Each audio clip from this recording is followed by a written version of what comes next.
I love to see the towns passing by and to ride these rails neath God's blue sky.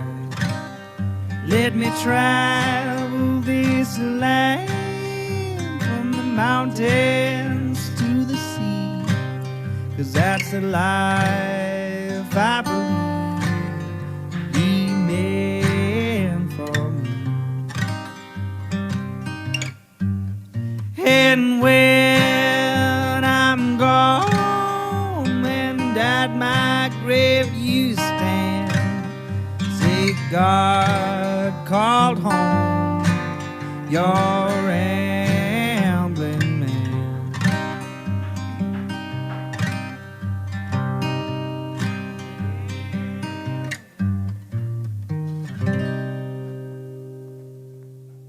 Welcome to Ramble Man Podcast, episode number 96. This one's with Michael Kurth, and we talk about composing classical music and kind of his journey in music. It's a great conversation. It's totally random how I learned about Michael and his music, but if you'd like to learn more about him, you can find him online at kurthmusic.com, KURTHMUSIC.com, and give him a follow on his YouTube channel also. I want to thank Michael for being on. It was a great conversation. Sponsor this week is Feral Giant. Feral Giant is a graphic design, illustration, and social media consultation company based here in Knoxville, Tennessee. Though they do work for clients big and small all over the country, all over the globe, in fact. But they also do photography, videography, video editing, and audio editing, website design, SEO, writing, content development. Hell, they'll babysit your kids if it nets them money. So make sure you give them a follow on social media on either Instagram, Twitter, Facebook, or LinkedIn at @FeralGiant. And be sure to give them an email today and hire them for your next project. Without much further ado, here's the episode. Is the Mohawk a quarantine thing, or is that... Yeah, it was. It was Okay. my wife is doing my haircuts now thing, so, and it's kind of stuck with me. It's Nice. my hair is curly enough that the mohawk looks kind of like a windstorm or something. Nice. I've got a buddy that he does that. His same thing. His wife, about once every month, he'll just have her shave the sides. Yeah. Like, that seems to be it. Had I had thought about it, had I known we were going to go this long with the quarantine, I would have shaved I have not had facial hair since like 1997, 98. I was like, man, I would have shaved all the way down had I known I could go like a month without seeing people and grow it back. Oh, they wouldn't have recognized you if you zoomed with them. No. Where's Jody? What have you done with him? Because I got the chubby cheeks, though, I've been like, did Jody just turn 16? Did he just Benjamin Button this motherfucker? What's going on? Like, it would have been weird. It would have been weird. Yeah. But yeah. Well, let's go back to the beginning. I was about to ask more about it's weird now. We're hitting this point, and I was sitting in on a Zoom marketing meeting thing, and I was like, at what point do people want to stop talking about COVID? Like, or stop asking questions or acknowledging, that we just went through a thing for a year and a half. Like, yeah. I don't know when people are going to be tired of burnout. I don't know. It's such a touchstone for our whole culture that, and I think in a sense we all need those just for our own insecurity's sake. To say I went through that, I lived through Hurricane, what's his name, right? I survived the Valentine's Day squirt gun massacre or something. Yeah. Yeah. It's weird. It's I have a radio show too, and one of my questions I've been asking is, once we get out of COVID, who is your dream musician and venue pairing? If you could they have to be alive, but if you could pair, and I've had to switch that to, so what do you want your first concert back to be? Yeah, my wife and I have been talking about that a lot, but my dad was in town last week, and I took him out to some shows because, Georgia's pretty much unwound already. Yeah. So we went and see some blues guys at Blind Willie's, and we went to see a singer-songwriter friend of mine So that kind of popped our cherry with the live music thing. My wife is very anxious to go see Waxahachie, Oh yeah, yeah. and she had, I mean, she says she says that the pandemic was kind of her fault because she bought more concert tickets than she ever had before in her life because there's so many good shows coming up, and she said because of that the universe punished her. So we were ready to go see Bikini Kill, Nice. and Bright Eyes I think was going to play, Huh. and or Ezra Furman, but she's a big Ezra Furman fan. Yeah. So That's wild. now we're waiting for all those to be rescheduled now. A little fun fact about me, I go to about 65 or 75 shows a year. Mm-hmm. And I'm friends with a lot of musicians, especially here in town. And I slowly would see my banking account, all of a sudden a deposit from the theater, being like, Oh no. we refunded. And I finally looked the other day. I was like, how many tickets? Because I still have my stack. It's like, how many of these are still good? I was like, one. One set of tickets is good. And it's a comedian who has rescheduled 4 times. Yeah. Like, son of a bitch, man. Like, I guess he's the one show I will go. Saturday night, I went to see the first live music since March 12th, 2020. And it was a friend of mine. I was like, damn it. It's like, did it have to be you, Mike? Couldn't have been somebody worth of shit. Yeah. Well, I'm unfortunately, I mean, not unfortunately, but just the way it happens, my job involves me to be working a lot of nights. So right. I don't get to go to as many live shows as I'd like to. One I'm really super looking forward to when they're touring again. There's a band out of Austin called the Vandaliers. Okay. I'm going to make a note of that. The Vandaliers. Like cow punk, sort of very Western country kind of punk stuff. It's amazing stuff. So here, I'll give you one. There's a band out of Cincinnati called 500 Miles to Memphis. All right. And the song to look for is called All My Friends Are Crazy, but it's nuts because it's like these young punk guys, although they're not that young anymore, but these young punk guys, and then their pedal steel player is like a 60-year-old big old Texas country boy with a cap. Yeah. And it's amazing. Like, they're great songwriters and amazing. I think Ryan is the guy's name, but they played some tiny club here, and my buddy came in the next day. He had bought me their CD. He was like, here, just take this. Just, you need to hear this. I was like, why didn't you call me from the show, you asshole? I could have been there. Yeah, one of the shows I took my dad to at Blind Willie's, it was, I forget the guy's name. He was a guitarist singer out of Tampa. With his little just a bassist and a drummer with him. And the music was awesome, amazing guitarist. And my dad really always likes hearing great guitarists. But the funny thing was, or the not funny thing was, the banter between songs was so stilted and awkward. Just because I think he hadn't done it in so long. It was his first time playing anywhere outside of Florida since the pandemic. And it's one of those like asking the whole crowd to join in some responsive, cheering. And they're sitting there kind of on their hands waiting for music. And he's like, I can't hear you. And they're like, no, you really can't, because we're not saying. Oh my God. He needs to be like a comedian and do some warm-up gigs somewhere to get used to getting back into the flow. Oh my God. Yeah. Where are you originally from? I'm from Baltimore. From Baltimore. Okay. Oh, Jesus. Does everybody talk about The Wire when you mention Baltimore? I've never seen it. Have you never? Oh man. No, I really, because I think when that was out, I wasn't really doing TV or cable or anything. Okay. Whatever years that was on, and also there was one that my mom used to like, Homicide. Homicide, yeah. That was set there too, but I mean those were the years when I was practicing my ass off, so I didn't really have much time to watch TV. My parents let me watch a lot of stuff when I was way too young to watch stuff. Like, I was watching Robin Williams comedy specials when I was like 5, going, hey, Mom, what is the, and I would drop the C-bomb, and she'd be like, nope, we don't say that word. We don't say that word. I was like, okay. And then watching Homicide, I think I was in middle school. And I was like, I should not probably be watching this. This is probably not. But my grandparents let me watch Hunter when I was like 6. So I'm probably good. Or that may be what the issue is, I guess. Baltimore. So did you kind of stay there, or did you all move around a lot when you were a kid? grew up in the suburbs, sort of right near BWI, actually right near BWI, and right also near the army prison where John Hinckley Oh shit. was incarcerated. The guy who shot Reagan, Yeah. with a little bit of help from Jodie Foster, apparently. Yeah. Yeah. And I went to college in Baltimore because the guy, the bass teacher that I was studying with in high school, was teaching at Peabody in Baltimore, and I wanted to Okay. continue with him.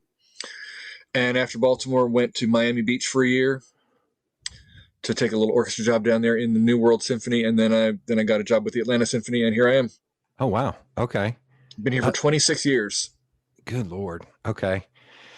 Oh man, so yeah, and you've seen a lot of change in Atlanta because I remember going to shows like in the late '90s, driving down to go see shows downtown, and it being like dead zone. You know, nothing at night. Going to some small club, and you're being like, "What the fuck is going on? Why is no one down here?" Well, there's some parts of town that you'd expect to be a little bit lively, but they're not. And there were some parts of town that used to be lively that ended up getting kind of shut down, and they're trying to rehab them. Okay. But there's some good parts of town still that you can find really, really nice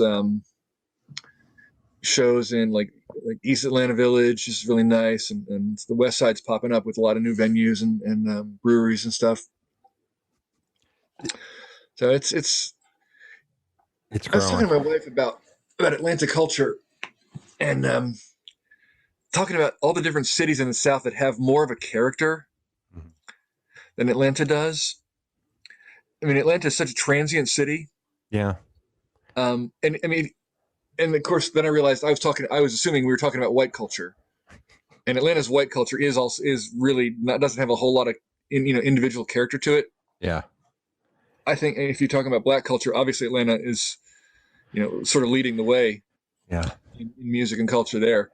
And it's nice to be at least adjacent to that, if not a part of it, Yeah. But you think about like Memphis or New Orleans or Nashville or Miami Beach or Savannah, all these cities, their culture is more individuated and more identifiable, I think. Mm-hmm. Atlanta just wants to be sort of a commercial hub and a transit hub, and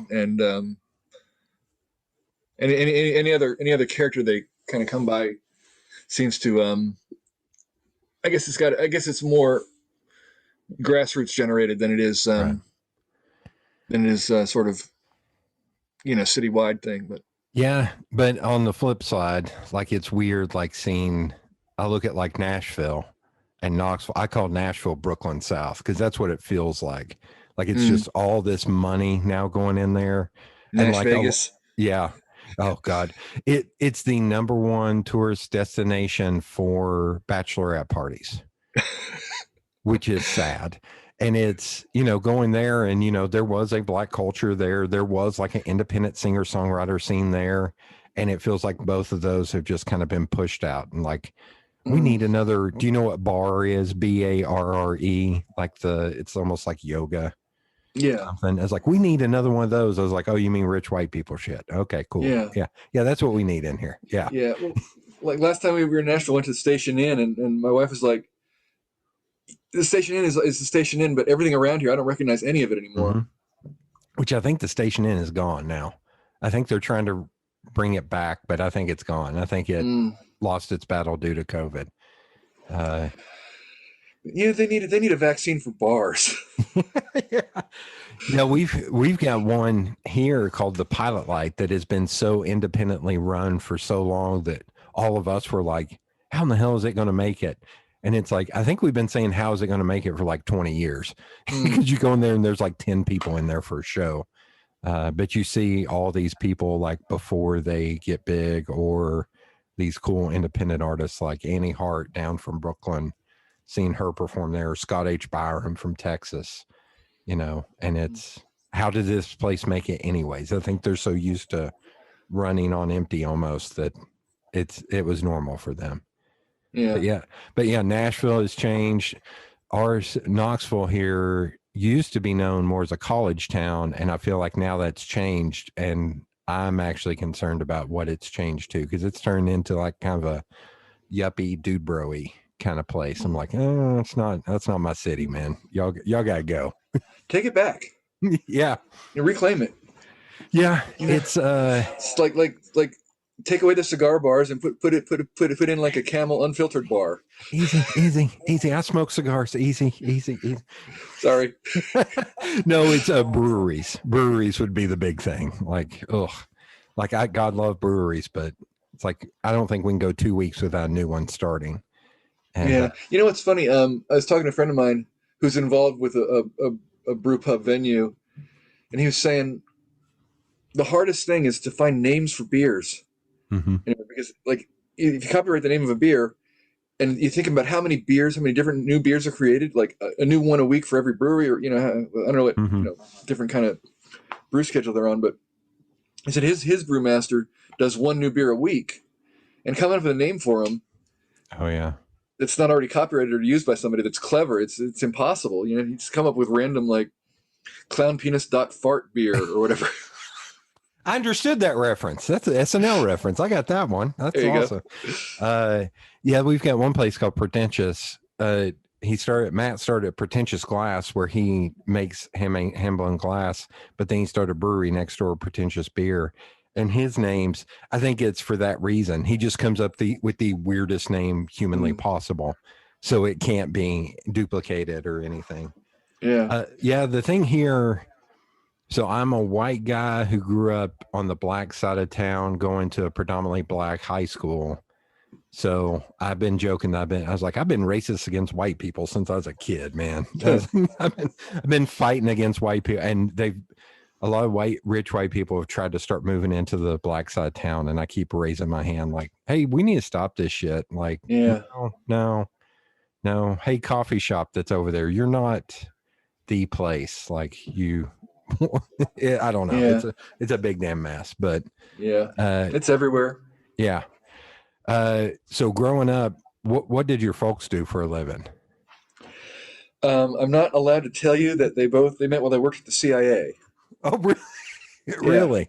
Oh, that's Yeah. okay. Baltimore. Okay, that makes sense. So yeah, they met there, and then later on, my dad was like, he knew all the early computer programming languages, Oh yeah, like COBOL and Fortran and stuff. yeah. So he would teach classes in computer programming for those languages, and then he sort of got into management, and then worked, left CIA and worked for a couple different places, and then ended up as a dry cleaner. Okay, Um, that's it's nothing weird about it. I don't think it was a front for CIA or anything. I think it was just he was tired of working for other people, and he wanted to his own business, and that's what was available. And I was going to say mafia, but yeah, that makes more sense. So, and my mom, after she left the CIA, she was a mom, and that's a big job itself. Yeah. And then she got into working with remedial reading kids at the elementary school, and then she got into library, and then she was a librarian for the rest of her life. And she, so I think the library probably was a CIA front.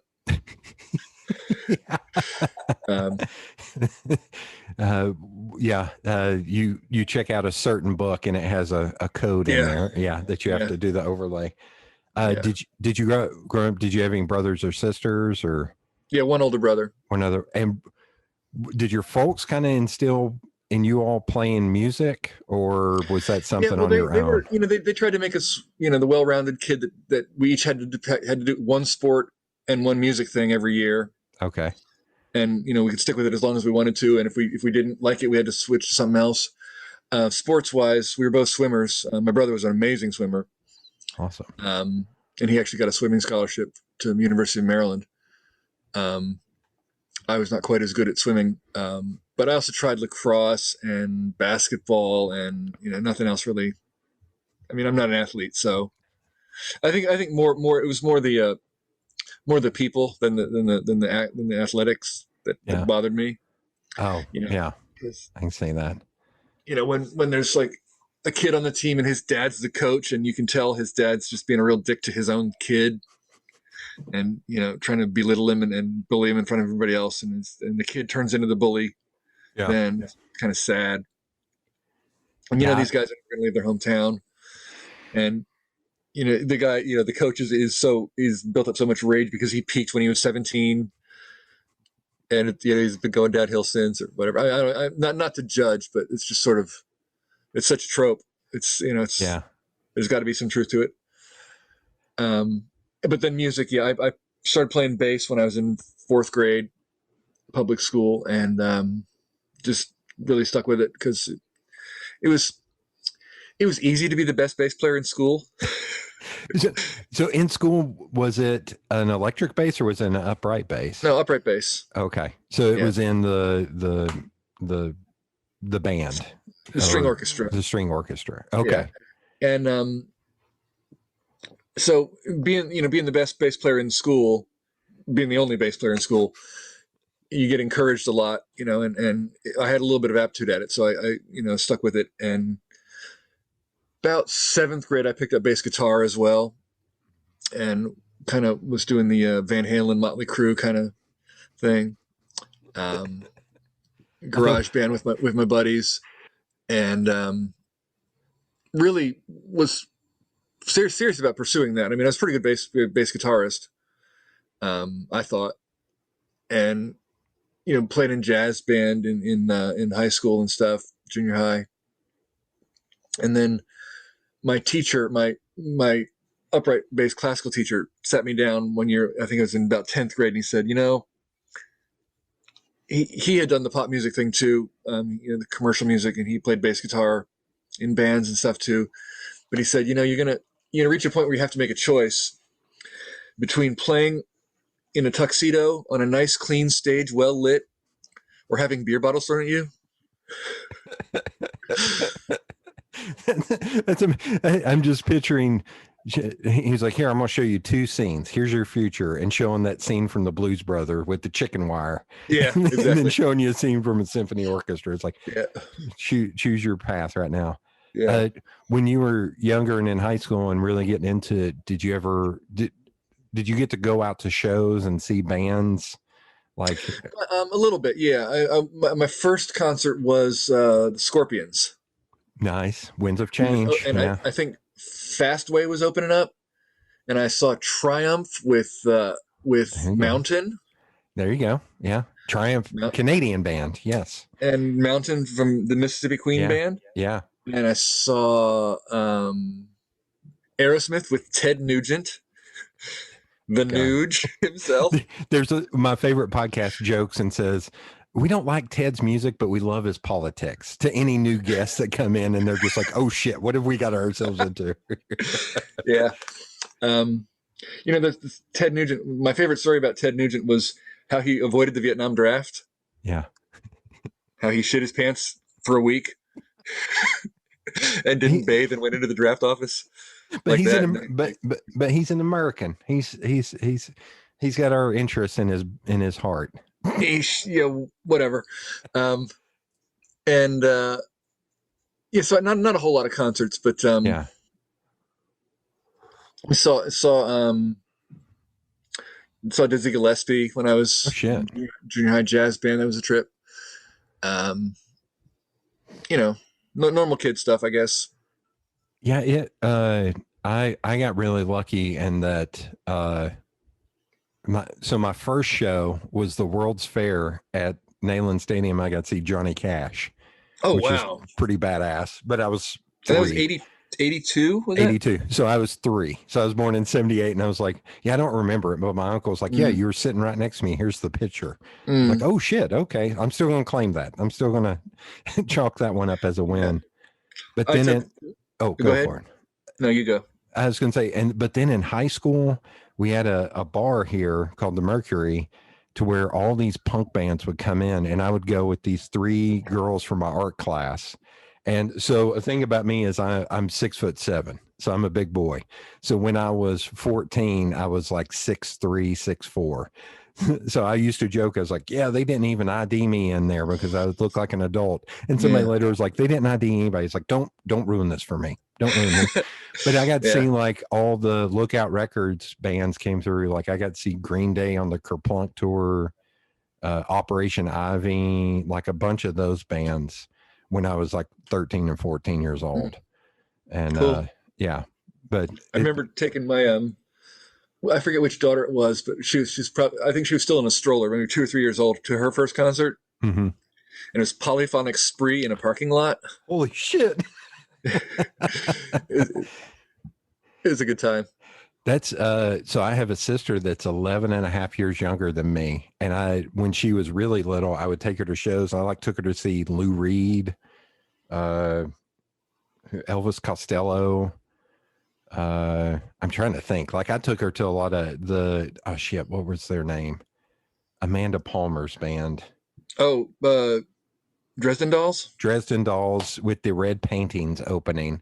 And the Red Paintings was a band from Australia that they were live painting on naked people.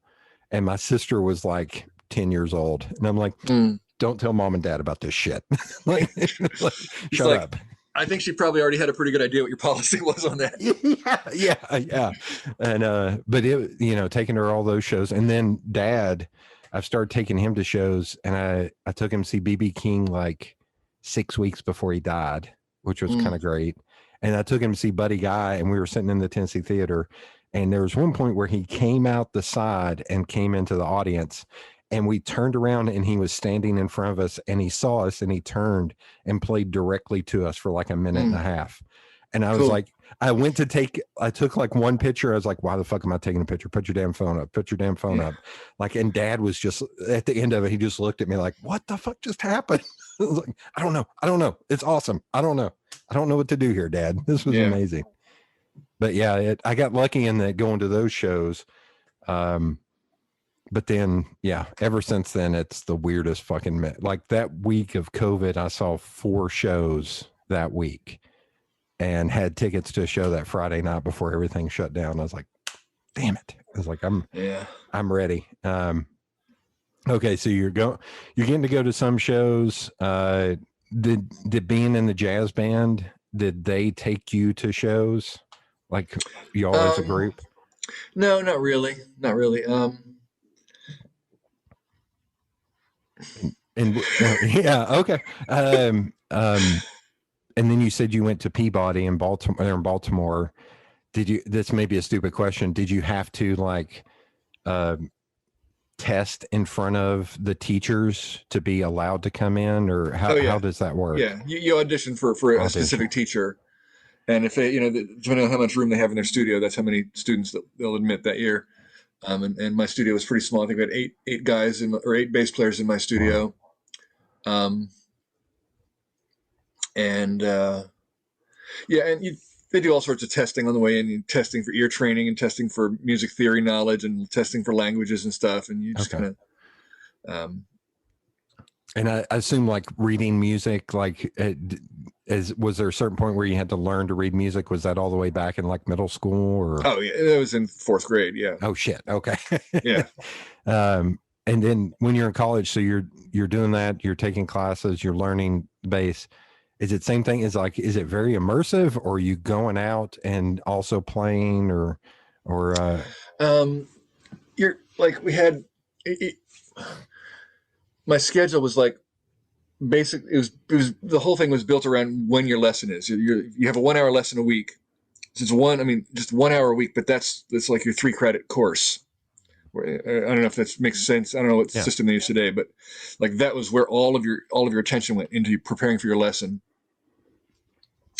And on top of that, your class load wasn't too heavy compared to a lot of college students. You had ear training every day for half an hour, which is like learning how to. If you look at a piece of music, I can sing it. I know what the pitches are. I know how to find this pitch from that pitch, and you sing solfege syllables like do, re, mi kind of things.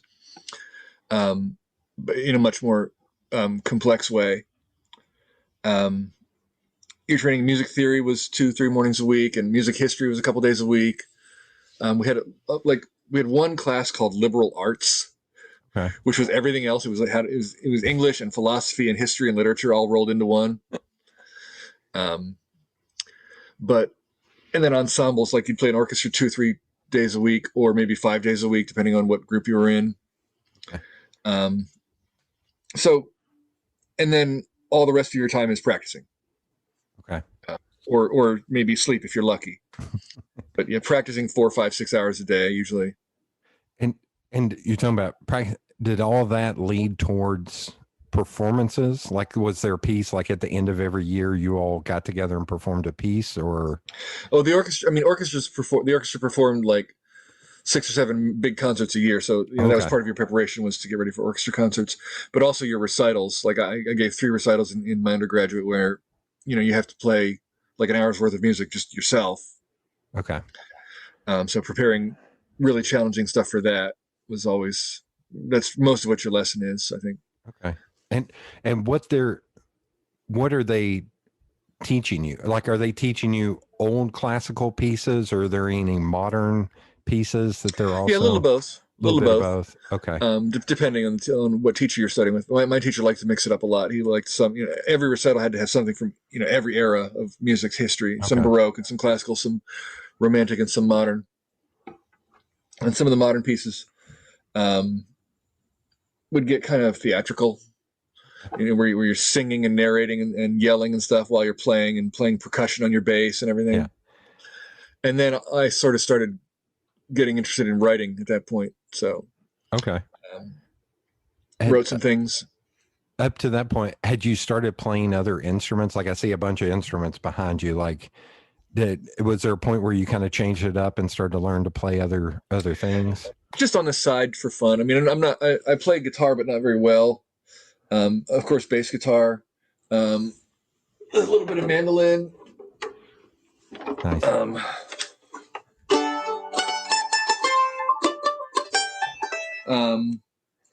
My mandolin costs like $30. I collect really cheap instruments. Okay. Oh man, my wife got me this one. This is a bass ukulele. Oh my God.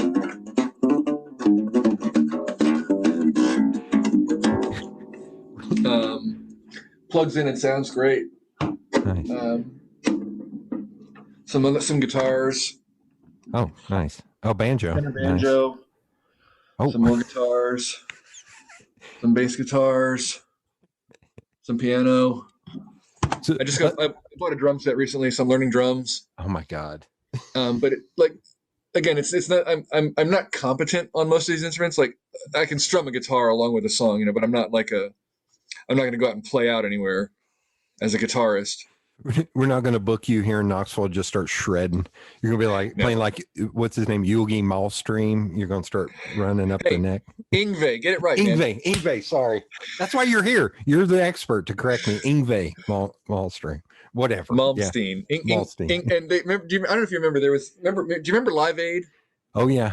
Well, heavy metal artists got together and did one called Hearing Aid a couple years later. I remember that. And they actually got the guys from Spinal Tap to get involved in it. I remember because the video looked like something out of Spinal Tap. Like, it was all the hair. The hair was just hilarious. Like, the Spinal Tap guys were pointed out that Yngwie, he goes by Yngwie J. Malmsteen, like somehow to distinguish himself from all the other Yngwie Malmsteens. He was a hero of mine back when I was in junior high. He was okay. He really lit it up. I think he's one I didn't hear about until I was in like college, and they were like, "Yeah, do you not know this dude?" I was like, "No. Did he play on the radio? Would I have seen him on MTV? No, I don't know him." There's a big metal guy now that anytime anybody asks like who is horribly underrated, there's this guy Devin Townsend who had a band called Strapping Young Lad at one point. That I've seen him perform a couple of times, and it's unbelievable. I was like, I don't know how you can go that fast. Like, it's like Eddie Van Halen on speed. Like, it's crazy. It's insane. Yeah. Okay. There's a theory that he was perhaps very ugly as a young man. Oh, because so he stayed inside and practiced all the time. I don't know him personally, but like it's a theory that some people have said about great guitarists, is that they grew up ugly, so they didn't have anything else to do. I don't know how to say this, and God, I hope this will not sound good with my Southern accent. I wonder, because I see all these kids now, they're just unbelievable at like 9, And I wonder how many of them have like ADHD or Mm. something to where Well, I that's, did. you know what I mean? That's the only Yeah, way I they know can exactly what you mean. focus. Like, of course, I'm older. I'm 49 now. Back when I was a kid, they didn't diagnose ADHD. Right. I was just called hyperactive Yeah. and needs to imply himself. And would he shut up, please? And got kicked out of story hour and when I was in kindergarten for talking. But so they didn't medicate kids like me back then. Right. They Right. just said focus, and I found something to focus on. Yeah. Focus on playing the bass, and I could what we call hyper focusing, Yeah. where I could just get in that zone and just oblivious to anything else in the world while I'm practicing. So on the flip side, I did that with sports, and I pulled a line from a Tool song and called that dead inside, where I just zoned out and just would annihilate people on the football field or the basketball field, or basketball court. Like, can't tell you how many times I accidentally picked up somebody and body slammed them on a basketball court. Like, wrong sport. Sorry, wrong sport. Glad I never played against you. Yeah, it was. So there was a point, because I grew up being usually the only white kid playing in an all black gym, and there was that. Do you follow basketball at all? There was a guy who played in the NCAA in the 90s called Big Country. And I never got shit on or anything, but there was one time where I was just manhandling another kid when I was like 14 or 15. And there was a group of guys in the stands that were going, "Are you letting that Big Country looking motherfucker take you to town?" I was like, I get that. I'm a big white boy out here. Just Now that's also one of my favorite bands from the 80s. Big Country. We live in a big country. Yeah. It's I karaoke'd that song a couple weeks ago. We had a blast doing it. Nice. I stick with "Rain in Blood" by Slayer anytime I karaoke. I put the foot up too, even though there's not a chair there, just for emphasis. Yeah. Yeah. My karaoke tastes are pretty broad. I could do anything from Tony Bennett to Barry Manilow, nice, to Violent Femmes. Nice. Beatles, whatever. If you ever do Outcast, please just film it and send it to me. I would appreciate that. All right. Okay. So you go to school, travel around a little bit, but you end up what brought you to the ASO? What made you land there in Atlanta? There was a job opening. Okay. And that's how it works for orchestra jobs. You go where the jobs are. Okay. You really don't get to pick what city you live in if you want a full-time orchestra job. And there are so few orchestra jobs that, for bass players, if you think about it, there's maybe 25 or 30 orchestras in the country that pay like a good full-time year-round salary. Right. I might be off on the number of orchestras because I don't really haven't counted lately, but and it's probably getting fewer and fewer every year. But each of those orchestras has maybe 6 or 7 or 8 or 9 bass players. And if you get a job like that, you keep the job forever, pretty much, unless you get a better one. Okay. Because honestly, it's a great job to have. If you can play really well, your schedule is better than like a 9-to-5 day job. Mm-hmm. It's more rewarding, I think, because you're playing music all the time instead of pushing papers. Right. So if you think about how many graduates music schools turn out every year, compared to how many people are not willing to give up their jobs, right, out of those 30 orchestras with average 6 or 7 bass players apiece, it equals very few jobs available. So Atlanta was open, and I was on my way driving a U-Haul full of furniture from Baltimore to Miami to start my second year down in Miami. And the Atlanta audition was on the way, and I pulled up to the back of Symphony Hall in my U-Haul and pulled up, rolled up the lift gate and pulled my bass out, came in, and over the course of that 3 rounds that day, I won the audition. Oh my God. And I didn't think I would. Like, the auditions I tend to do really well at are the ones I think I have totally wrapped up, or the ones I don't think I have a chance at all at. Okay. Anywhere in the middle, I'm kind of nervous, so mess things up. But all I'm picturing is, thank God the bass was at the back, and it was like, hey, can you give me a hand with this couch so I can get to the bass? Yeah. No. yeah, so Atlanta hired me, and they been here ever since. Great job, great city, great people. And on your site, it said you teach at Emory. At what point did that come into your Um, oeuvre? I did it for a few years, maybe 15 years ago, and then stopped for a while because I was too busy with it with this church music director gig that I had. Okay. But then I took it back on a few years later when the church thing dried up. Okay. Um, so I don't know, over the course of the past 15 years, maybe 6, 7, or 8 years of doing it, probably more than that. I'm not really sure, and I'm not really good with calendar math, honestly. Um, yeah, but Emory, like I teach whoever signs up to take bass lessons. Basically, it's a different school than Peabody. It's not Okay. exclusive musically. Like if you audition to be a music major, they're basically if you're willing to be a music major, they'll take you as a Okay. music major. If you don't want to be a music major, but you still want to be involved in the music program, that's fine too. And I teach both students that are majoring in music or double majoring in music and pre-law or nuclear biology or I don't know whatever the hell, Yeah. some smart person stuff. And also people who are not majoring in music at all, but just you think about the kind of kids that go to Emory. It's it's in its own way, it's sort of the Ivy League of the South. It's very, very exclusive, very expensive. The kids there are all really, really brilliant kids. And if they're musicians to boot, they're probably good ones. They're probably, they're also tend to be very privileged kids who Okay. come from backgrounds that are well resourced and supported and stuff. So, and they're also kids that things. I won't say things have been easy for them, but they haven't faced the same kinds of difficulties that maybe public school kids did. Right. Right. I mean, that's an overgeneralization to say that, but the best way to put it, I guess, is this: most of the stuff they're doing academically comes pretty easy to them. Okay. Okay. And that includes music. So, I kind of call those people safety net people because they have a safety net. They can just do good because they don't have to worry about, falling on their face. Yeah. Yeah. And why, honestly, why try to fall on your face? I mean, why undertake an endeavor that's doomed to failure if you've got so much success in every other angle of your life? Like you got 360 degrees around you. 359 of them are going to be successful.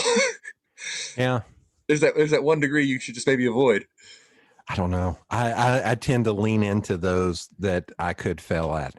Like I am not a good by hand illustrator. So the main thing I do is graphic design, illustration, and digital marketing, social media consultation. But I do photography, anything creative or digital. I do it and have been forever. And not really good at hand illustration. Still not good at hand illustration. Been doing it since middle school, but I just really started working hard and learning how to do it in the computer.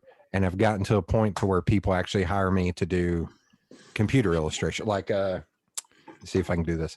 Here's a piece I did for a local opera company. If I can, wrong way. Oh, cool. Yeah. So but like, had I tried that 10 years ago, I would have failed miserably. Well, the software is better now too. Yeah. But everything I do is old school. Like I don't use a lot of the newfangled, like I joke about when I work in Photoshop, I was like, I don't do all the new crazy mask shit you can do. I still do it like it was done in 2003. Wow, that's really old school. Well, I actually started. So when I started at my high school, it's a very poor, very rough high school. There were only 2 computers in the entire school in 1992. And they were the old Mac 2CE classics. And one of them was in print shop and one of them was in drafting. And that's how I got into graphic design. It's because I was like, I want to work on computers. Computers are the future. I said that in 1992. And so that's how I kind of got into this. But yeah, a lot of the things I do, I still do it kind of old school. But I also come from printing. So it's like, I need to do this in the way that I know it will not fuck up. So that's why I do a lot of things very simply in there. But yeah, so I don't know. But I also grew up super poor. Like my dad was a truck driver. My mom worked for the phone company. Like it was, it was, I got to figure out what I got to do to make money, to make my own money. Cause I paid for my own college, all that shit. So Phone company. I just picture that old Lily Tomlin sketch. oh yeah. With the, We don't whereas, care. We don't have to. yeah. That's how she started out. She started out the day after she turned 18. She did not go to college. She went straight into the phone. And Dad went to the service after high school, and served, and then went and then worked for like the utilities company, the university, and maintenance, and then got into truck driving. And was a truck driver for like fucking 40 something years. He was like, man, I wish I would have been a Teamster earlier. I could have retired earlier instead of been older and shit and trying to pull myself up and down out of that goddamn truck. Yeah.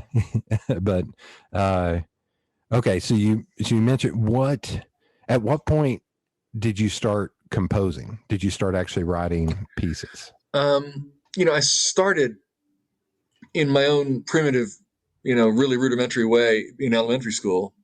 Okay. Just because there's like, yeah. I'm creative, and I'd come across a combination of notes that was different than what I was reading on the page, and I was like, oh, that sounds kind of cool. Let me write it down. So I could probably still dig out some sketches of little elementary school tunes, little folk tune kind of things that I wrote when I was in 4th, 5th grade. High school, I wrote a little more. And were they mainly like classical or jazz pieces, or did you do classical. any like pop songs? You call them classical. Okay, pop songs or. Well, yeah, and pop songs too, because I was playing with my friends. Okay. In a band, sort of, and nothing really worth keeping or worth sharing, I think. But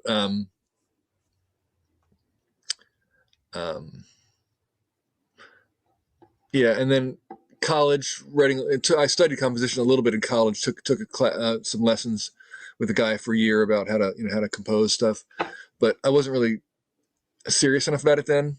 Okay. To meet any deadlines. So, that it became sort of an exercise in futility studying composition if I wasn't willing to compose anything. So, and then sort of just in my spare time, whatever, occasionally writing stuff. Wrote a lot of church music when I was working in the churches and stuff, which is all, dreadful crap. But, and then where it really started in earnest in this, my adulthood, was the symphony would have this outreach program where they would send musicians into schools, like go to visit a bunch of 3rd graders and play some duets with somebody and tell them, this is what a bass is, this is these are the strings, and this is, you can look inside if you want. But I would take a friend along with me to do these outreach things, and I'm a bass player, and I'd take a cellist with me, and I'm like, well, what are we going to play? And they're like, I don't know. What do you want to play? I said, I don't know. Well, there's not a whole lot of music for bass and cello duos. I'll just write something. Oh, there you go. Yeah, so I would write something for us to play, and it kind of snowballed a little bit after that. And a friend of mine who had done this outreach stuff with me had a string quartet, and he said, why don't you write me some string quartet music? And I wrote him some string quartet music. And this story of how I got into composition on a symphonic level is just embarrassingly easy.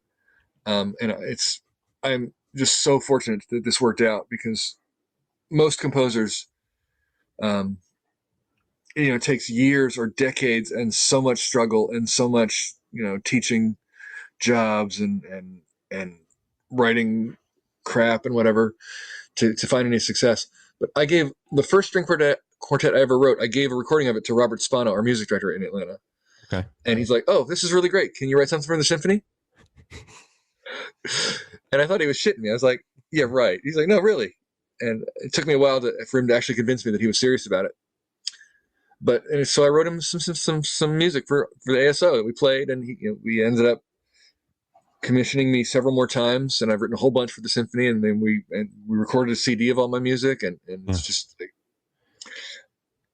I feel like I snuck in through the servants' entrance, being a bass player in the orchestra, and just because I had this access to the music director, it's just I'm ridiculously fortunate. Honestly, it's like there's no other explanation for it. I mean, there are better composers than me. There are certainly a lot of composers who've worked a lot harder than me. But I got lucky. Okay. How this another possibly dumb question. So since you mentioned your CD, so how are those referred to? Are those individual pieces and they have movements within? Like how? This CD has on it, I think 4 pieces of music. Okay. One of them has 3 movements. Okay. And one of them has 4 movements. One of them is 1 movement, and one of them is 8 movements, I think. Right. Okay. So there's, yeah, the work. Like I don't know what you heard on the radio if it was just 1 movement of one work or if it was. No, it was the entire first piece, all 3 components or movements. Yeah, okay. And that was a fun piece to write. It was that one's called "Everything Lasts Forever." Yeah, which is based on graffiti. Oh, or street art that I've seen around Atlanta. And it's like "Everything Lasts Forever" was this slogan that was printed like spray or graffitied above this bridge, this famous bridge in Atlanta called the Krog Street Tunnel. Okay. Where it's just like free for all graffiti zone. Basically, the whole area is just completely painted, every inch of it with graffiti. But "Everything Lasts Forever" was not painted. It was like pasted with paper, and it was all peeling and faded. And I thought, well, that's just the irony of "Everything Lasts Forever" not lasting a week. That's too perfect. Yeah. So that was that. And first one that was called "Toes," and that was it was just the tag of this guy who I later found out was a great artist named Harrison Keyes. Recognize that name. Yeah. And he's actually the High Museum in Atlanta owns some of his stuff. But he unfortunately passed away before I got to meet him. But his tag was "Toes," and there's a painting on the side of a building that was just 2 big cartoon yellow feet. Okay. And they're almost like Homer Simpson's feet kind of thing. And I just imagine the sound they would make stomping around Atlanta. And that was sort of the genesis of "Toes." And the second movement was "Birds Sing Love," and there was a beautiful painting, really simple black painting on a white doorway of an old church of just this bird. And I took a picture of the bird, and it was really beautiful. And then someone came along like the next week and painted a little heart coming out of the bird's mouth, like he was singing. Nice. Love for his, for whatever. And that one's probably one of the saddest, most beautiful things I've ever written. It was I'm really proud of that one. Is that so? I don't know how to say this without sounding crazy. I'm not a big religious person, but I consider myself like a person of, I don't want to even say faith, because you live in the South. Yeah, you know what comes with all of that bullshit. Like there's so much baggage that comes with that I have a stereo here, record player, been wearing out records while I work, and I never turn on my radio. And I happened to turn on my radio that night, and it was like 30 seconds into the first movement. And I was like, oh, that sounds good. I'm wrapping up work. And this was at like 12:30 at night. And, but when the second movement came on, it made me stop and turn around and just stare at the stereo. I was like, what the fuck is this? And I was trying to pull up Shazam as quick as I could. And it worked. Oh, I didn't know I was Shazamable. Yeah. And I sat there and then I listened to the third movement of that, and they came on afterwards and said your name and stuff. But I was like, what the fuck is that? Like, how? That's insane to me. Like, I never turn on the radio. I happen to turn on the radio and I hear something that is impactful. Like, and it was the second one. The first one was great, but I think I was still focused on work at that point. But it was the second one that I was like, what the fuck? What is the instrument at the beginning of that piece? It's called a celeste. Okay. It's a little keyboard instrument, but it's instead of hitting strings, little mallets hit like little almost like xylophone. Okay. Bar. Okay. It's also probably best known from either "Dance of the Sugar Plum Fairy" from Nutcracker, or Mr. Rogers' theme song. Oh, really? Oh, I didn't Yeah. even know that. That's crazy. Mm. Okay. And how do you feel about comparison? Like there was something in the first piece. It reminded me of something from a movie. And Sure. I don't know if have you ever seen The Taking of Pelham 123 with Walter Matthau? The original one. Yeah, I Yeah. have. There was some little moment in it. I was like, man, that boom, boom just reminded me of Pelham Mm. 123 because I've listened to that score. Mm. That's one of those movies when I was like 5 or 6, my dad sat me down. He's like, you got to watch this movie. This movie's fucking awesome. Mm. Same thing. Way too Yeah, young. I've seen it, but I don't remember how the soundtrack goes. I'd have to give it another listen to hear it. It's one of my favorites. Like it is so 70s sounding. Yeah. Like there was a buddy of mine that was like, man, I want you to watch this film, but trust me, let me play the opening theme from this. And I played him, and 10 seconds in, he was like, I'm in, I'm going to watch this movie. I don't even know what it's about. I don't care. That's Yeah. amazing. Like, Well, that's interesting you say that because like a lot of the sounds I was going for in that first movement were I call them Quinn Martin sounds. yeah, He was the like the, after the Streets of San Francisco yeah, or something, a Quinn Martin production, yeah, yeah, and like for me, one of the chords that quintessential Quinn Martin chords. yeah. It'd be an E minor major 13, and it's just it's like a minor chord. It's got that nastiness with the juicy notes on top. It's also very Bernstein, Okay. I think. Well, Oh, there you go. Yeah, I hear a lot of Bernstein in it. Like, you ask how I like if I like comparisons. Um, like for me, when I listen to my music, I hear a lot of other composers. I hear all the okay. influences, and a lot of people that have heard it say, "No, it sounds very individual. It sounds very like you. You know, I Yeah. sound very unique." But I don't. I mean, I think it all. I think a lot of it sounds very derivative, frankly. Oh, I, Um, and I can't even tell you why. And it could be I've just heard that music so much that there could have been like 2 notes in it that reminded mm, me that like yeah. there's a weird like rap rock band called Gym Class Heroes to where Mm-hmm. there is in one of their songs there is like 3 chords. I was like, that's from a Pearl Jam song. And I Mm, played it for a buddy of mine who's a hardcore Pearl Jam fan. He's like, no, it's not. I was like, no, the problem is you know how to play the guitar. I don't know how to play guitar.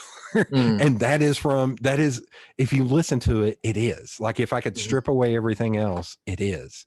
Like mm, you're listening to like, no, that's G, C, B. I was like, it, it's the feeling. Like it's mm. the, whatever Yeah, that is called. and Like, yeah. that's like that brings us to like interesting point. My wife is not a musician at all. Okay. But she's a music lover and she knows a lot more about music than I do, pop music mostly. Um, and she's my guardrail. Okay. Like anything I write, I play it for her first. Yeah. And she always says, "But I'm not a musician. I don't know why you'd want to get my opinion on it." I'm like, because you're not a musician, because you're like you're like audience squared. You are exactly who I'm writing for. Right. I mean, not just on a personal level, but that too sometimes. But I want to know what man on the street feels about it. Not Right. I know what composers think about it because I'm a composer. I know what Yeah. musicians think about it because I have musicians that are playing it and I can talk to them about it all the time. Yeah. But it's very important. I mean, she's like an encyclopedia of like right now her current obsession is Murmur by REM. Oh, okay. She said, for her right now, that's like the best album that's ever been albumed. And she knows all the trivia about all the songs and where they were written. And we've done an REM pilgrimage out to Athens and Watkinsville and Philomath and places like that. And up until then, it was Sandinista by Clash. She knows everything Okay. about the Clash. Until the last album, which she won't even listen to because it's such bullshit apparently. I, I totally understand that. I get obsessive about about albums or songs like that. Like, I'm trying to think. There was something I was listening. I tell you one classical album that is maybe one of the albums I've listened to the most in my life. Max Richter. He did the recomposed.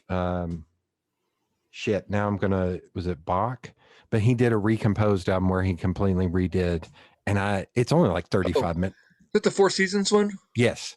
Yeah. It's not Bach. Why am I blanking? Vivaldi. That I have listened to that album because it's only 35 minutes long and it makes me feel good. So I would just listen to it over and over again. Can I make some other recommendations for you? Sure.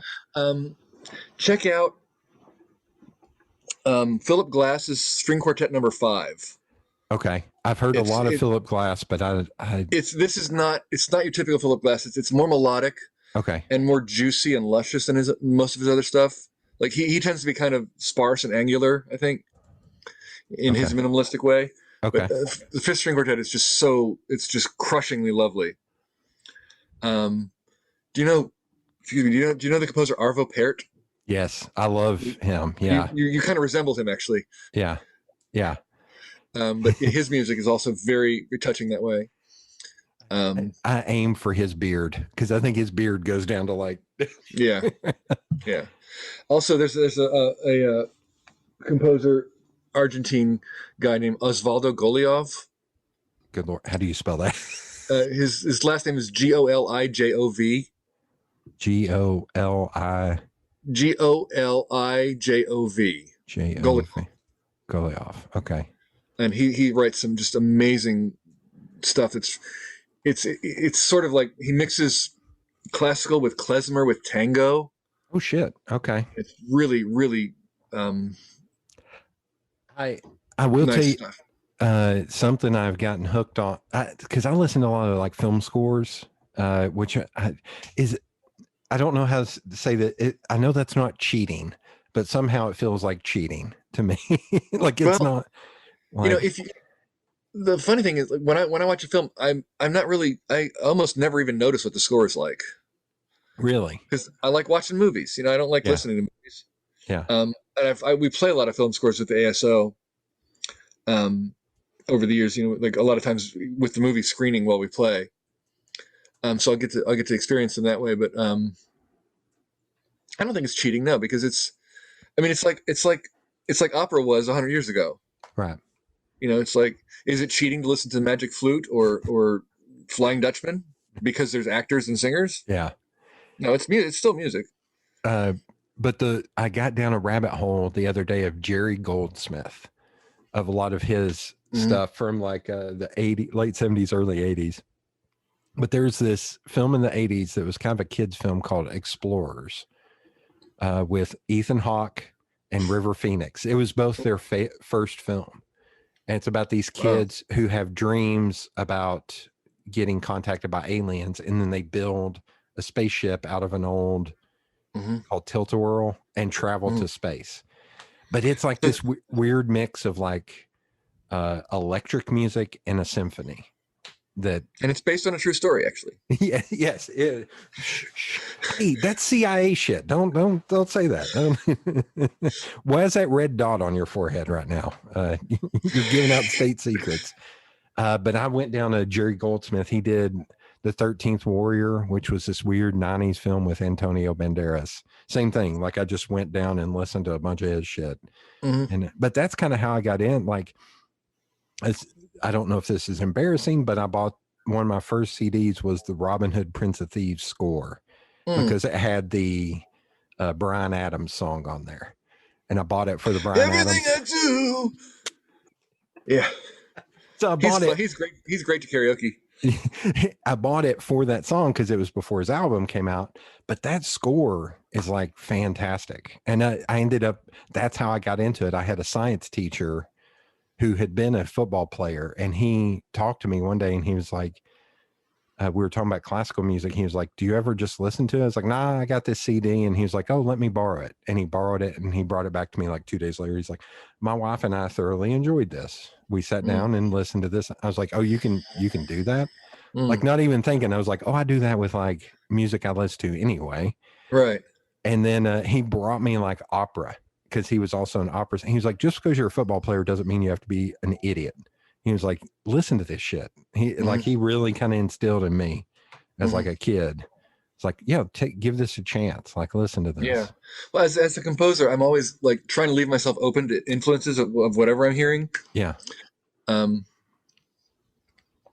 fact, and this is nothing I've told anybody yet, but there's a piece I'm working on. I mean, well, I'm working on a violin concerto for violin and orchestra. And what I haven't really, like, I'm thinking about, okay, I don't read graphic novels. I've got nothing against people who do, or artists who work in them. I do. I just never got into them. Yeah.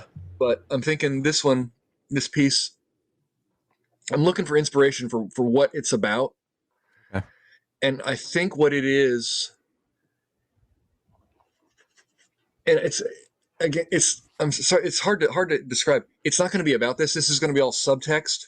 Right. And it's helping me envision the structure of the piece and the character of the piece. But I think it's a superhero origin story. Okay.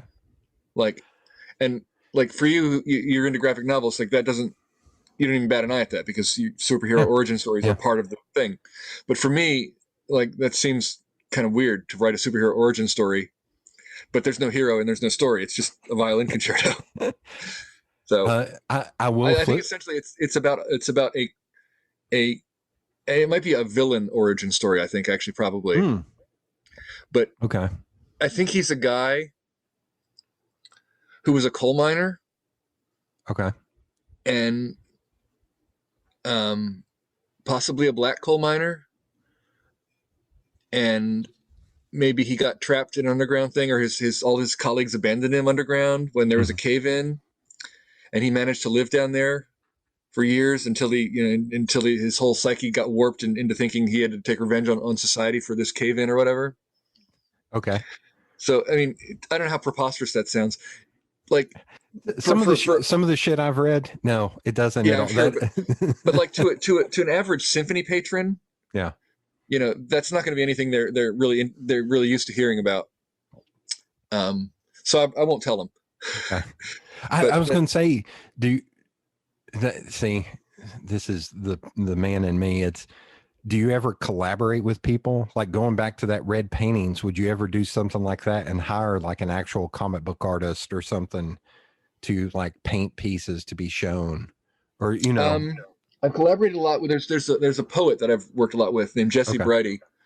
And he's written librettos or texts or poems or whatever for 3 of my choral works, including some of the stuff that's on the CD. There's a piece called Miserere, and he wrote some poems for that one that are just like gut stabbing, brutal, like religious poems. Okay. Because it's essentially a religious work, but it's a work about hypocrisy.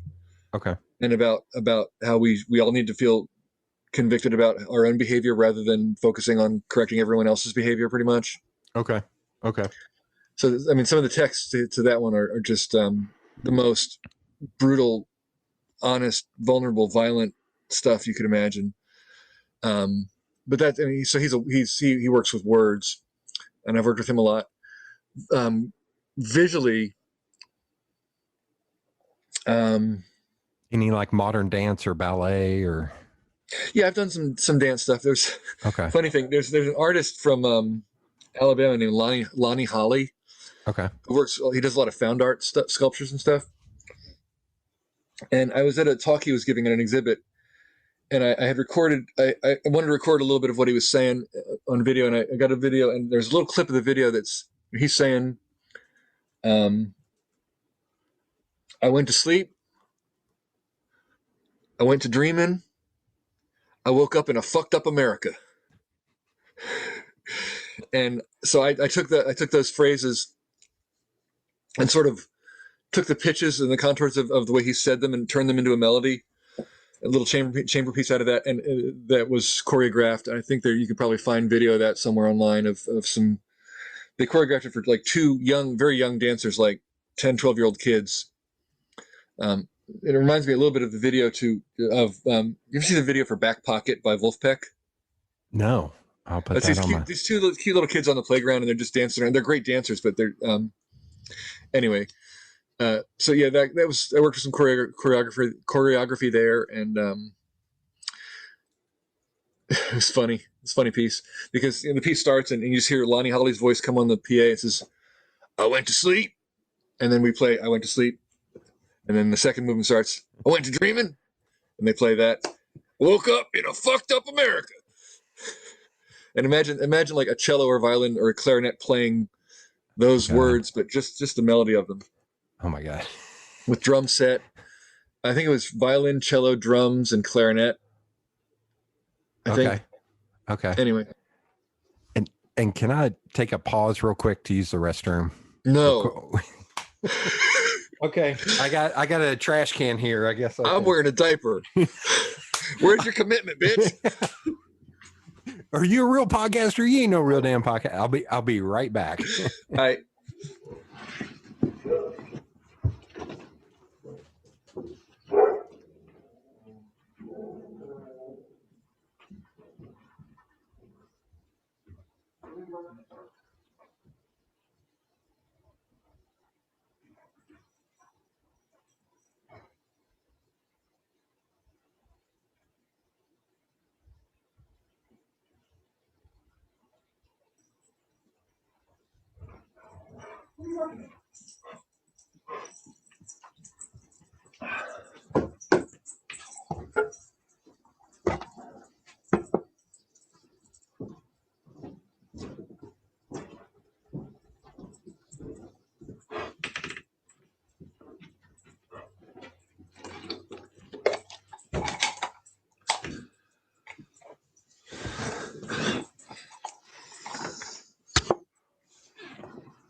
Teddy wants to say hi.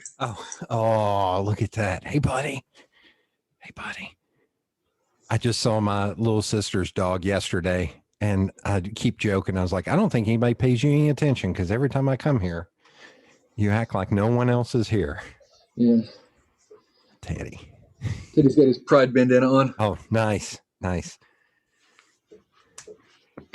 Yeah, being a giant guy, I've got a couple of pride shirts, and I go on a walk every Friday, usually downtown Knoxville, and I love wearing them because I was like, is anybody going to have the balls to come up to me and say something? No, probably not. Come on, let's talk.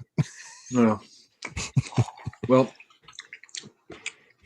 I kind of touched on it, and I'm curious how someone like you, what your perspective would be like. I feel like in like the last 10 years, there have been, I keep calling them like new classical or new composer movement, where it's like Johann Johansson, Max Richter, Dustin O'Halloran. There's been all these people that have actually started composing more classical pieces that have gone out to the public.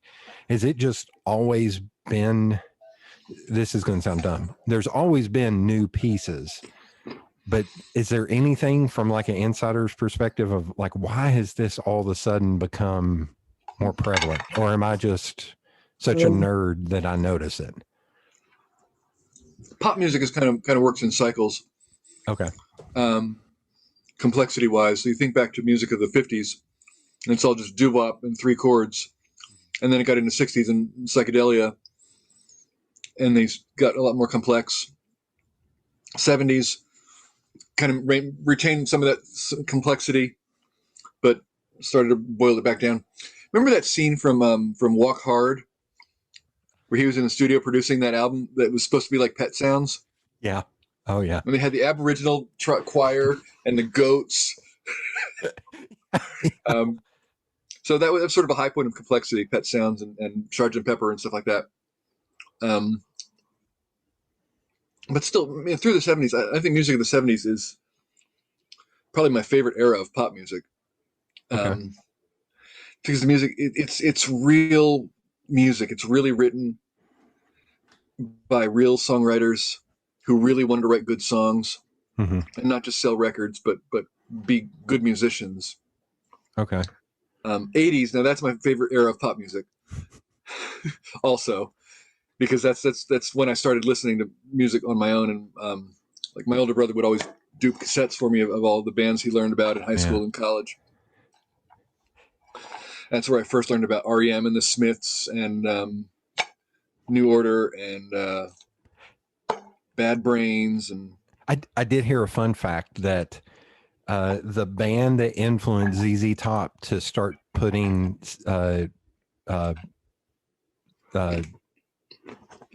pianos and synthesizers in their music was Depeche Mode.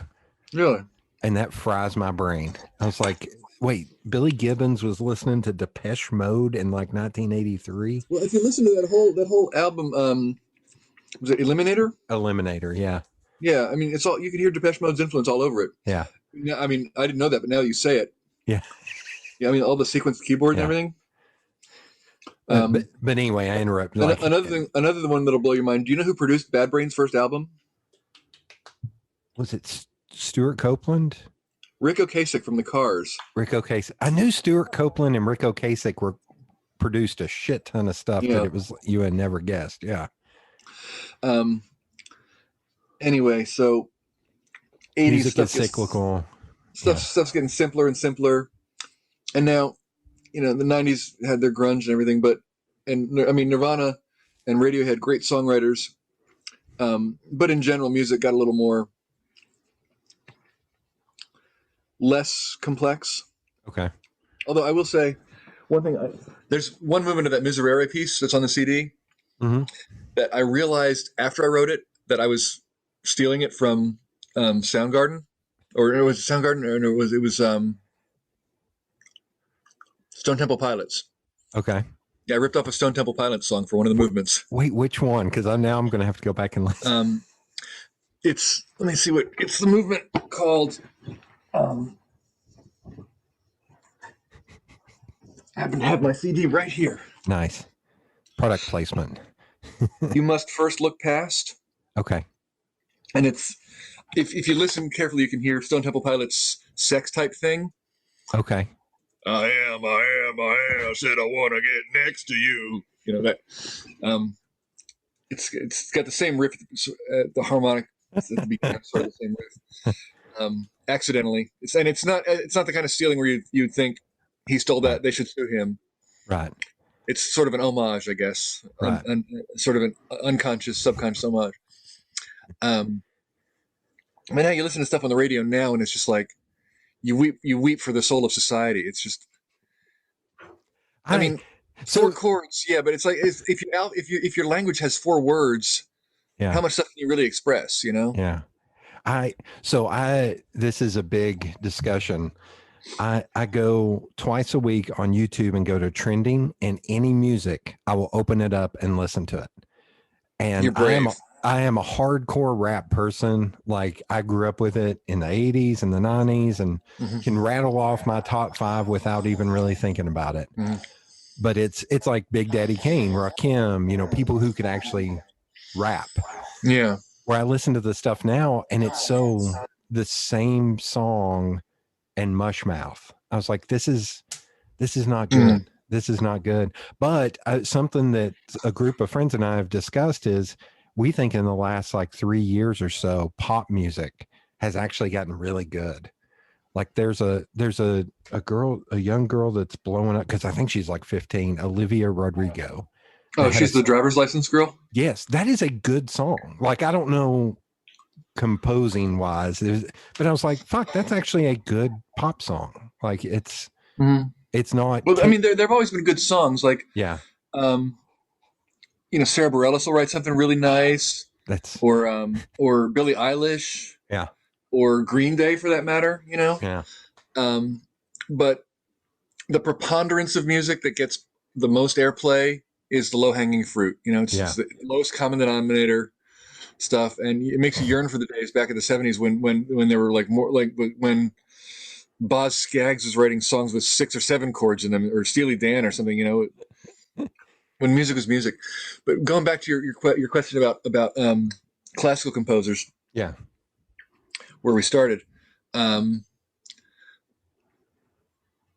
think there are a few pop artists of the past 10, 15 years that reached a point of absolute boredom with what was going on around them.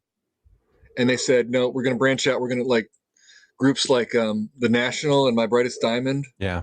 That where they're like, you know, or Sufjan Stevens. Yep. Where they're like, you know what? My music doesn't have to be this simple anymore. My music can be real music. I don't have to classify it by genre. Yep. You can call it pop classical. You can call it classical pop. You can call it whatever the fuck you want, as long as I want to write what I want to write. Yeah. And this is where my muse is leading me. And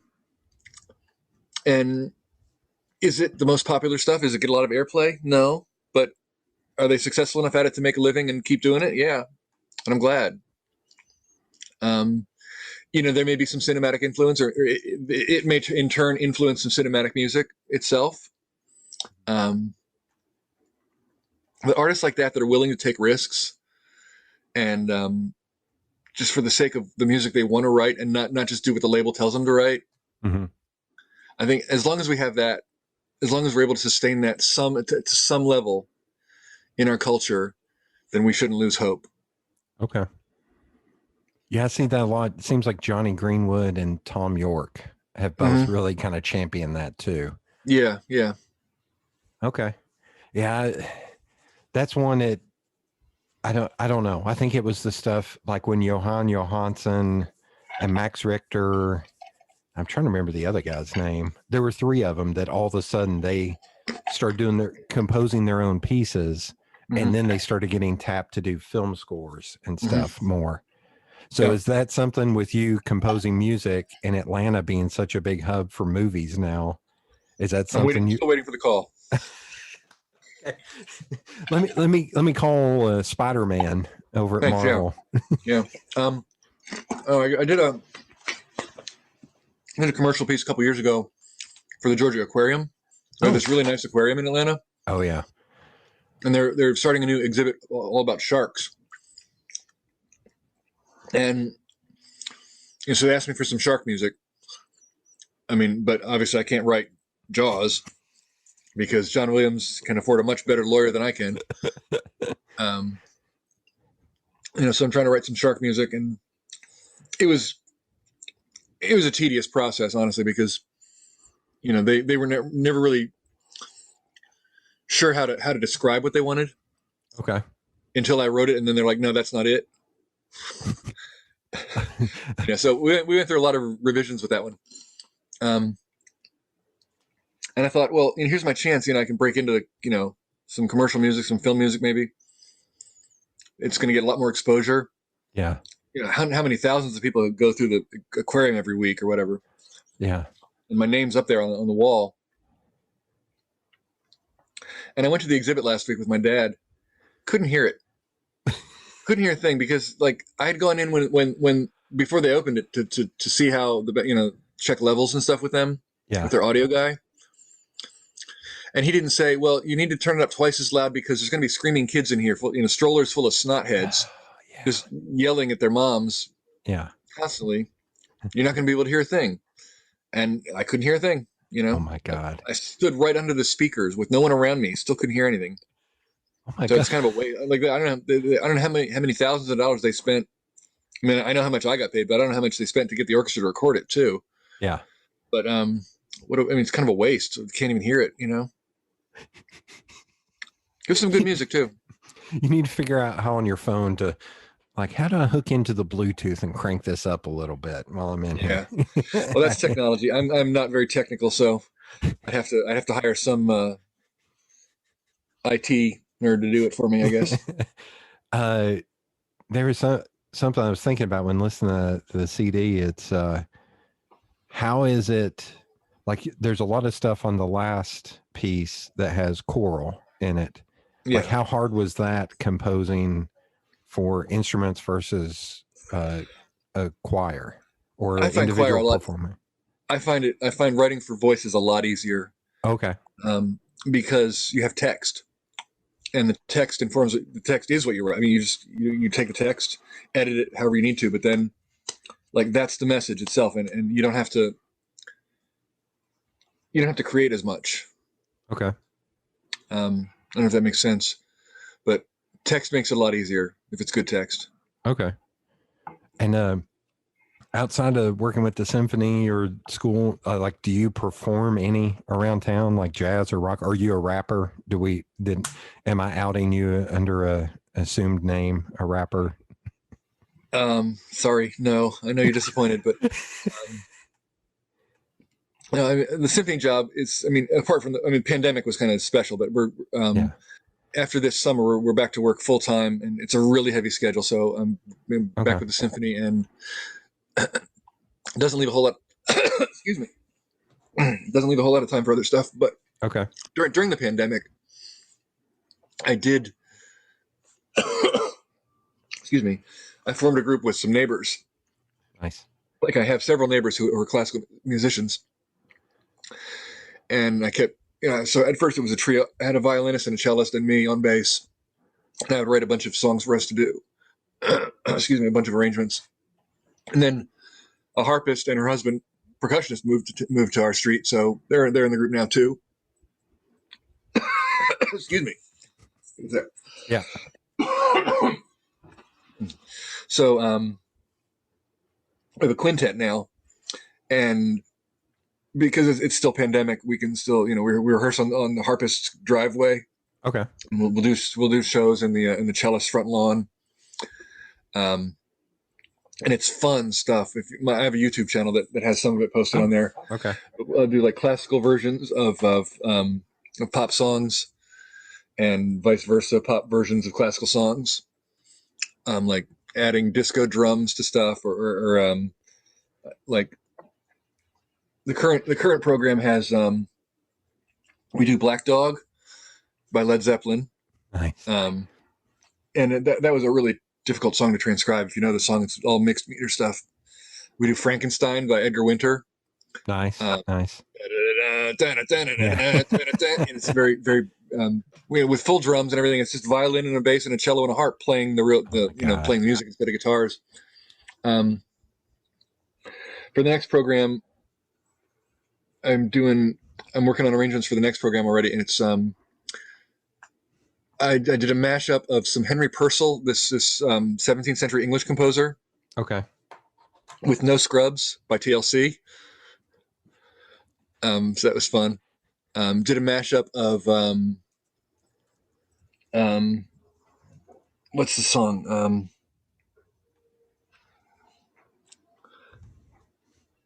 It's not Black Hole Sun. Fell on Black Days. Oh, love that song. Yeah. I did a mashup of that one with The Sorcerer's Apprentice by Paul Dukas. Okay. Which was written exactly 100 years earlier. Oh wow. Yeah. So it's fun stuff like that. It's okay. And we do free concerts. Like I didn't get a license to do any of these arrangements, so I can't charge money for them. Yeah.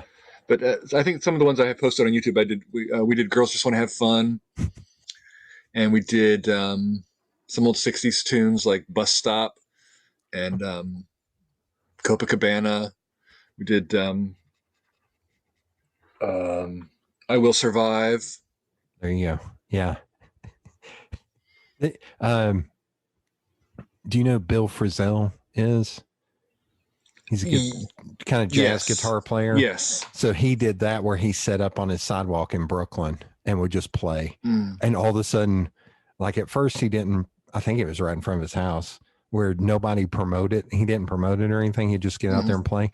And somebody finally filmed like, look at this nice old man performing on his guitar. And somebody's like, that's fucking Bill Frisell. What the fuck is wrong? Yeah. Like going nuts on him. Like same thing. He would just go out there and play. Yeah. Probably no permits either. Yeah. Well, there's a famous story about Joshua Bell is one of the most famous violinists right now. And he set up in the New York train station. Yep. And just opened his case and started playing and wait to see if anybody would recognize him. And nobody did, Yeah. People walking around him as fast as they could. I think, wasn't it also he was playing a violin that was worth like $1 million or something? Oh, I'm sure at least that. Yeah. Like, you showed the mandolin, like one of the people I've seen the most is Chris Thiele. Yeah. From Nickel Creek. and Yeah. he won a MacArthur Genius Grant Hmm. and had a like $300,000 mandolin. And he came here and performed just him and the mandolin. And I was just like, that thing is worth 300,000. What the fuck, man? Hmm. like, Well, I mean, the question of what an instrument is worth is determined by what someone is willing to pay for it, really. yeah, yeah, So is like, you look at it, like a bass is much bigger than a violin. It's got a lot more wood in it. It takes a lot longer to make. And, you know, a violin maker can make more violins a year than a bass maker can make in a year. mm-hmm. But violins can be worth $3-4 million, Yeah, and basses are not. Basses, the most expensive bass, I don't know, maybe 400,000 or 500,000. I don't know. And that's grown exponentially since I was, you know, since 20 years ago. yeah. When I remember when the first bass ever broke the $100,000 mark. Mm-hmm. You know, and that's when violins were routinely bringing in more than $1 million. And it's because collectors buy them as investments because they know another collector is going to be willing to pay more for it next year. It's a market driven thing. It doesn't necessarily determine how good an instrument is or how valuable an instrument is to a player. It's just how much investment it's worth to an investor. And basses are not a good investment yet because they're huge, and violins are much more portable. I've got a friend who he plays a upright bass in a like kind of country rocky band called Kelsey's Woods, and he notoriously picks it up and spins it around. Yeah. And every time he does that, I was like, please don't be so drunk that you're going to drop that thing. Yeah. Every time he does it, yeah, it makes me a little nervous. But well, I like once in a while I'll take my bass and some guitars over to my favorite bar and just see if anybody wants to jam. Nice. And so I'm there with my bass, and sometimes somebody is a little too drunk and they'll fall a little too close to it. You know, so it's got some dings on it. Well, I keep thinking about I try to not make this podcast just pro Knoxville and me blethering on about how much I love my town. I love Knoxville. Yay, Knoxville. Oh, have you been here before? No. Damn it. I'm still going to clip that out, and it's going to be promoted. No, but have you ever heard of Big Ears? Yeah. So Big Ears, it's coming back next year. Thank God. And some of I was trying to remember that you mentioned the two brothers have a band called, it's not the Clogs, but it's something, and it is classical music. And there's 4 people in the band that they do that they, I think, were the ambassadors one year, that they booked all the bands that played, and it's unbelievable. But there's a bar in the old city called Boyd's Jig and Reel, and it was there's a very wealthy man in town named Randy Boyd that his wife and he went over to Scotland, liked how you could just go into a bar and jam, and they had instruments up on the walls. So he bought a bar and turned it into a place where his wife could jam. That's great. And they jam there like every Tuesday night, and it's always full, and there's always people there watching, and it's great. And there's instruments up on the wall. Like, it's absolutely fantastic. And you have all these like old 70-year-old dudes that come from the hills playing fiddles. Yeah. Like, it's fantastic. It's unbelievable. I'll have to go sometime. Yeah. It's a lot of fun. Yeah. Okay. Well, backing up, like you said, these 2 brothers had this band, and it's classical music. What makes it classical? Shit. God damn it. I think I don't know. I don't know what I describe. I think it's because the albums, I think, had what looked like movements, not individual songs. Well, but like, so does a Pink Floyd album or a Tool album, for that matter. Yeah. Like, if there's violins or mandolins, it's bluegrass, right? Yeah, but it's also. If it's Chris Thile playing Bach, it's classical. But it's Chris Thile, so he's bluegrass. I don't know, because I get into the nerddom of the difference between like post rock and post metal, and like subgenres. The classifications make it easier to identify stuff and easier to find stuff you like, but it makes it harder to find stuff you don't know. Right. And like for me, classical music. All right, so there was a critique of modern composers, modern classical composers like me, although I was not included in this. But this critic wrote, one thing he hates about modern classical music is it always sounds like they're trying to have a drum set in their orchestra, and they'll divide it, like one percussionist will play the hi-hat, another percussionist will play the bass drum, another percussionist will play snare drum, and it's just like they have this composite drum set sound accompanying their orchestra, and it sounds too much like pop music. So I wish they wouldn't do that. And I'm like, you know what? I've tried that. I've tried to do the composite drum set. Now I'm like, screw it. I just want a drum set. Okay. One of the pieces on the CD you'll hear, it's the one movement when it's track 8. It's called May Cause Dizziness. There's a ton of percussion. It's one drummer. Huh. And he's playing the drum set. He's playing. It's a very complicated. He's like an octopus playing like everything he can in one drum set.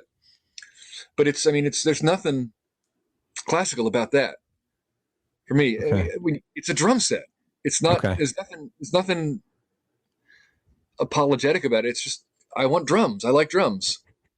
So all the stuff I've written lately has a drum set in it. Okay. Is it not classical anymore because there's a drum set? It's for me. It's calling something classical is a limiting kind of thing, I think. Okay. Because a lot of pop people won't want to listen to it, or if they listen to it or like if it's a film score and it's an orchestra playing classical music, but it's a film score, they'll call it movie music. They'll call it soundtrack. They won't call it classical because they're afraid if they call it classical, they're not allowed to like it. Okay. But the lines are getting so blurry between all these genres. Yeah. Like what's the difference between dream pop and bedroom pop? What's the difference between I don't know, bluegrass and newgrass, alt country and country? Like alt country and the alternative. How do you define the difference? And why does there have to be a difference? Why do you need that? Right. I think it's just for the algorithms that program radio stations airplay. They'll say, well, we are this kind of station, so we will play Soundgarden, but we will not play Ludacris. Right. To me, it's all music. Okay, I found it. They're called clogs, and they're just called instrumental project. It's not called classical. But you hear it and you think classical because there's a cello in it, maybe, or let's see, viola, violin, melodica, piano, guitar, ukulele, bassoon, melodica, percussion. Right. I don't know. I think it's you don't hear viola or bassoon very often in non-classical music. Right. But well, that's like, do you know Rachel Grimes, the piano player?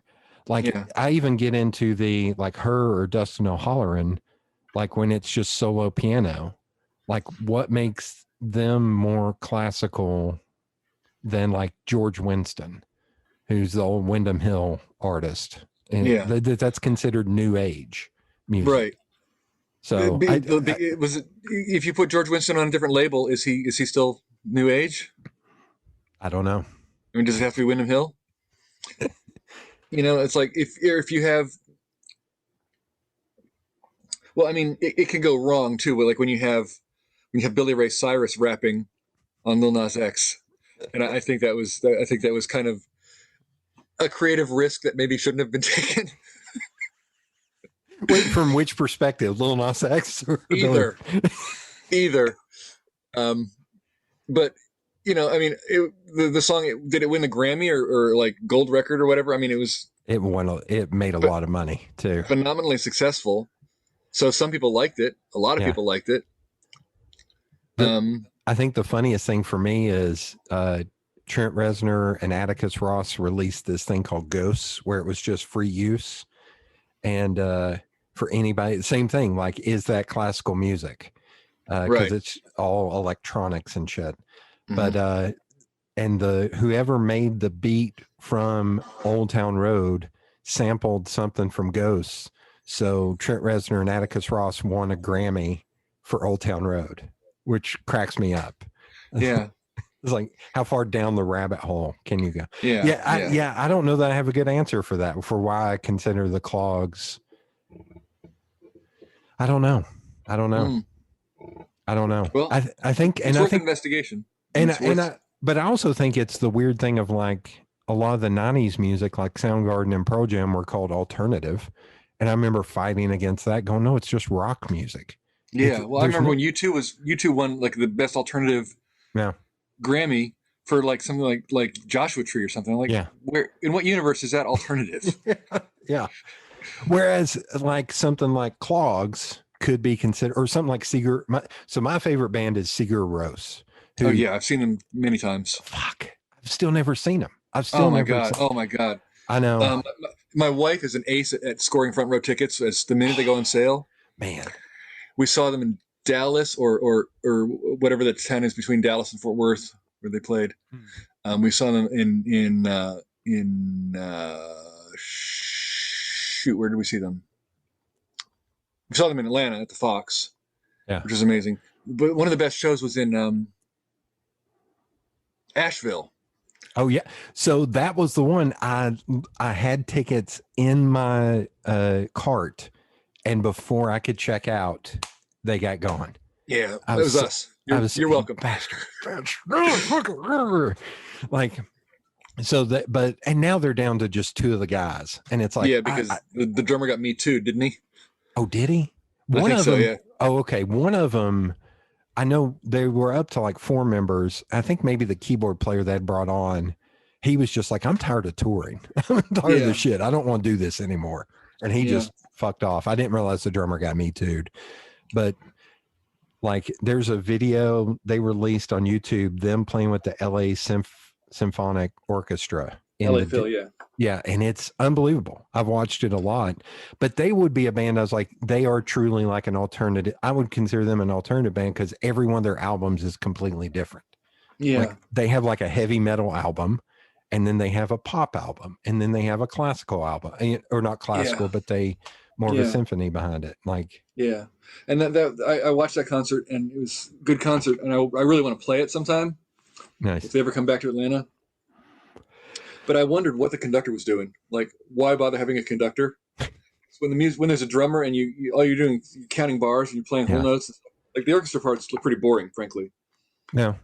When I'm used to playing, Strauss and Wagner and Mahler and stuff that's a lot more complicated. Yeah. But I'd still play. I'd still give up my left nut to play with that group, I think. Oh God. So I did hear a fun fact about, so when Metallica did that S&M album, that Francis Ford Coppola is a season ticket holder for the San Francisco Symphony Orchestra. Yeah. And he got about 2 songs in and walked out. That's funny. And part of me is laughing, and part of me is like, what did you think was going to happen? Like, it's Metallica. Right. Well, I mean, people like, if you're a rap purist and you really love your vintage hip hop stuff. Yeah. And like, what do you think about like watering it down with like Billy Ray Cyrus, for example? Yeah. Well, if you're a purist and you know what you like, you're allowed to like it. No one's telling you can't like it. Right. But by the same token, like you say, what did he think was going to happen? Yeah. Yeah. But so the pop shows we play are some of my favorite concerts. We've played with dozens of pop artists over the years that are just very. Some of the shows are awful, but some of the shows are really, really fun. One that I know I've seen that does that well is Colorado. Like, Colorado seem to play like at least 2 or 3 pop shows and it's like Guster, Gregory Allen Isaac. It's a lot of like smaller to medium sized artists, which fascinates me. It's okay. Ben Folds does a great symphony show. I really love and respect him. He's so good. I saw him with the Y Music. I saw them perform here. And like, is that classical? Yeah. Or is that a alternative? Yeah. Classical version of pop. I don't know. I don't have the answer to that question. I just draw pictures for a living. There's not an answer. It's like, it's just something to chew on and think about. Okay. Is there, here, we'll end on this. And do you have like a list in the back of your head of like, here's 5 more things I want to still do before I die? Like, I want to, Yeah, I want to finish my violin concerto. I want to write some opera. I want to be a rock star when I grow up. Well, you're starting off good with the hair. So well, I have a pants collection that would rival anyone's in any industry anywhere. pants, Pants. Yeah, pants. Yeah, because I think Okay. like any room you walk into, Mm-hmm. someone there is going to be wearing the coolest pants, and it might as well be you. So how funny this is. I wear shorts in the wintertime, so I never wear pants. And so you get all my pants. You have all of them. I don't need any. Thanks. Look, they may be a little big on you. Yeah, those ones for 40-inch waist, 6'7" guy. Maybe I'll. No, I'm. Yeah, and I'm a big thrift store shopper, so I love. Yeah. My thrift store pants. So I sort of dress like a rock star when I get a chance to. Nice. I want to play drums better. Okay. I want to learn how to play drums like Bernard Purdie from James Brown. Oh, or yeah. like I mean there's some great drummers working today. There's some even if their contributions are kind of subtle and not noticed as much, but yeah, I want to play drums. But one of the songs my dad made me sit down and listen to when I was a kid was Buddy Miles' cover of Down by the River, this live version that's like 17 minutes long. Uh-huh. Then he was like, you have to listen to this. And, you know, big burly truck driver listens to ZZ Top, but he also listened to like Pet Shop Boys. Nice. Like, he was the weirdest dichotomy. But nice. He was like, fucking listen to this. It's 17 minutes long. Song I heard yesterday. I heard this song in Pandora last week sometime by a band called The Kooks. Song called Naive. Mm-hmm. Sick drumming on that one. I just love it. I want to play drums like that. I really do. I'm just going to take a lot more practice though, because I'm not very good yet.